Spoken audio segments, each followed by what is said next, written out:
முதல் வாசகம் இரண்டாம் அரசர்கள் நூலிலிருந்து வாசகம். அதிகாரம் 25, திருவசனங்கள் 1 முதல் 12 வரை.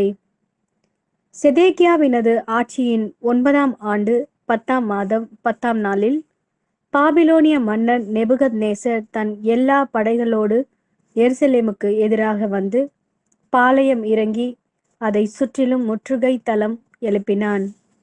இவ்வாறு அரசன் செதேக்கியா ஆட்சியேற்ற 11ஆம் ஆண்டு வரை நகர் முற்றுகைக்கு உள்ளாக்கி இருந்தது. அவ்வாண்டு 4ஆம் மாதம் 9ஆம் நாள் நகரில் பஞ்சம் கடுமையாயிற்று. நாட்டு மக்களுக்கு உணவே கிடைக்கவில்லை. அப்பொழுது நகர் மதிலில் ஒரு திறப்பு உண்டாக்கப்பட்டது. போர்வீரர் அனைவரும் அரச பூங்காவின் 2 மதில்களுக்கு இடையே அமைந்த வாயில் வழியாக அரபாவை நோக்கி இரவில் ஓடினர். கல்தேயரோ நகரை சுற்றி முற்றுகையிட்ட வண்ணம் இருந்தனர். கல்தேய படையினர் அரசனை பின்தொடர்ந்து சென்று எரிகோ சமவெளியில் அவனை பிடித்தனர். அவனது படை முழுவதும் அவனை விட்டு சிதறி ஓடிற்று. அவர்கள் அரசனை பிடித்து இரிபலாவில் இருந்து பாபிலோனிய மன்னனிடம் கொண்டு சென்றார்கள். மன்னன் அவனுக்கு எதிராக தீர்ப்பு வழங்கினான். பாபிலோனிய மன்னன் தெசேக்கியாவின் புதல்வர்களை அவனது கண்முன்னே கொன்றான். மேலும் அவனுடைய கண்களை பிடுங்கிய பின் விலங்கிட்டு அவனை பாபிலோனுக்கு இழுத்து சென்றான்.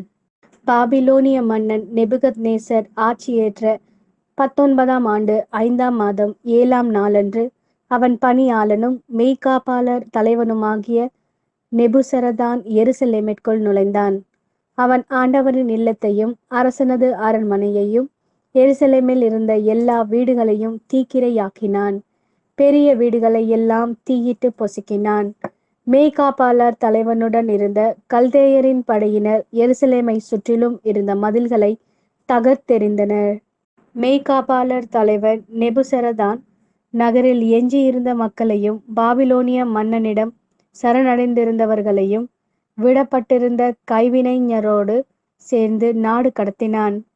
மெய்காப்பாளர் தலைவன் திராட்சை தோட்டங்களையும் வயல்களையும் கவனிக்கும் பொருட்டு நாட்டின் ஏழைகள் சிலரை அங்கேயே விட்டு வைத்தான்.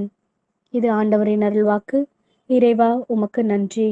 மத்தேயு எழுதிய நற்செய்தி அதிகாரம் 8, திருவசனங்கள் 1 முதல் 4 வரை. இயேசு மலையில் இருந்து இறங்கிய பின் பெருந்திரளான மக்கள் அவரை பின்தொடர்ந்தார்கள். அப்பொழுது தொழுநோயாளர் ஒருவர் வந்து அவரை பணிந்து, ஐயா, நீர் விரும்பினால் எனது நோயை நீக்க உம்மால் முடியும் என்றார். இயேசு தமது கையை நீட்டி அவரை தொட்டு, நான் விரும்புகிறேன், உமது நோய் நீங்குக என்று சொன்னார். உடனே அவரது தொழுநோய் நீங்கியது.